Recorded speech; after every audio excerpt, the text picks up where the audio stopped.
जय माता दी दोस्तों, मैं मान्या मेहरा अम्बे कृपा चैनल में आपका स्वागत करती हूँ। आज आप सुनेंगे श्रीमद् देवी भागवत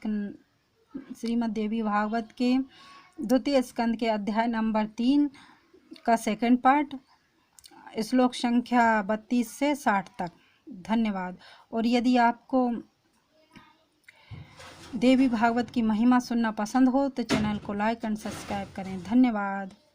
नंदिनी का हरण हो जाने पर महातपस्वी वशिष्ठ फल लेकर शीघ्र ही अपने आश्रम आ गए।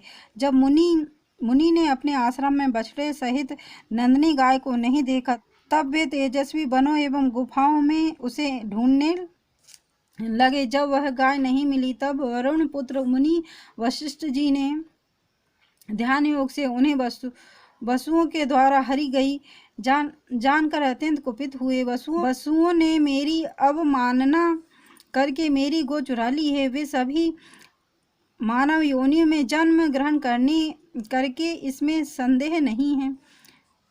वे सभी मानव योनि में जन्म ग्रहण करेंगे, इसमें संदेह नहीं है। इस प्रकार धर्मात्मा वशिष्ठ जी उन वसुओं को श्राप दिया। यह सुनकर वे सभी वसु खिन्नमनस्क और दुखित हो गए और वहां से चल दिए। हमें श्राप दे दिया गया, यह जानकर वे ऋषि वशिष्ठ के आश्रम पहुँचे और उन्होंने प्रसन्न करते हुए वे सभी वसु उनके शरणागत हो गए। तब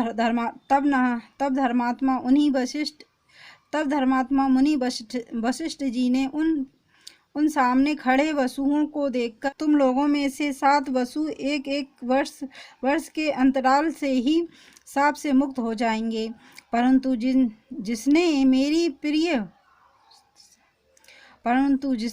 प्रिय वत्सा नंदिनी का अपहरण किया है, वह धो नामक वसु मनुष्य शरीर में ही बहुत दिनों तक रहेगा।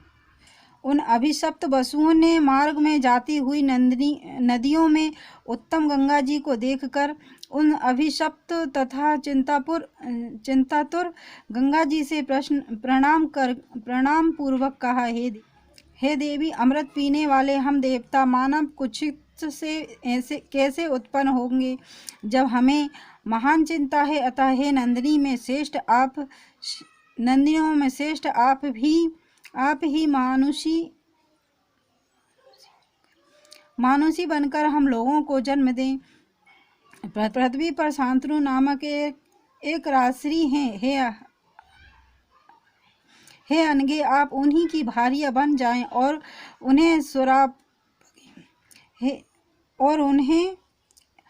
हे सुरापगे, हमें क्रमशः जन्म लेने पर आप जल में छोड़ती जाएं। आपके ऐसा करने से हम लोग भी शाप से मुक्त हो जाएंगे, इसमें संदेह नहीं है।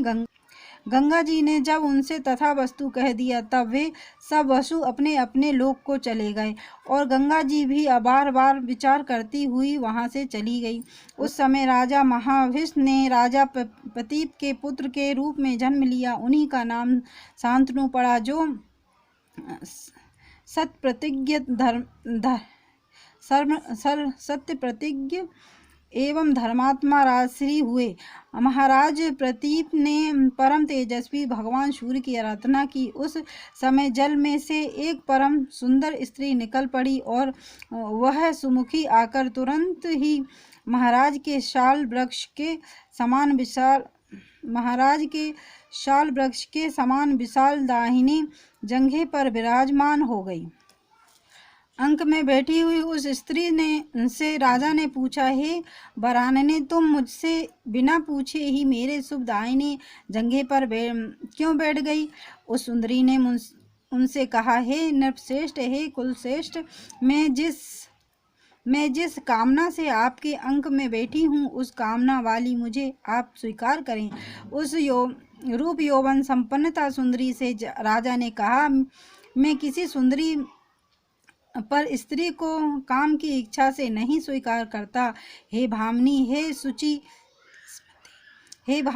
शुचि स्मृति, तुम मेरे दाहिनी जंघे पर प्रेम पूर्वक आकर बैठ गई हो।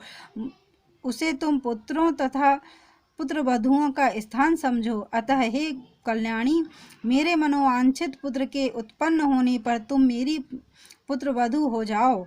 तुम्हारे पुण्य से मुझे पुत्र हो जाएगा, इसमें संशय नहीं।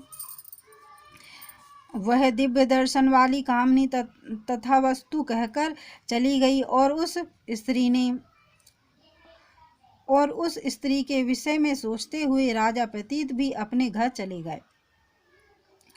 समय बीतने पर पुत्र के युवा होने पर जब जाने की इच्छा वाले राजा ने अपने पुत्र को वह समस्त पूर्व वृतांत कह सुनाया।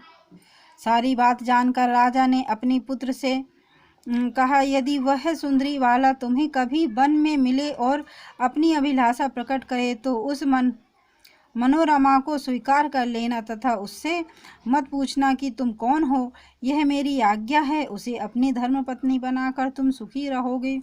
सूत जी बोले। इस प्रकार अपने पुत्र को आदेश देकर महाराज प्रतीप प्रसन्नता के साथ उन्हें सारा राज वैभव सौंपकर वन को चले गए। वहां जाकर वे तप करके तथा आदि शक्ति भगवती जगदम्बिका की आराधना करके अपने तेज से शरीर छोड़कर स्वर्ग चले गए।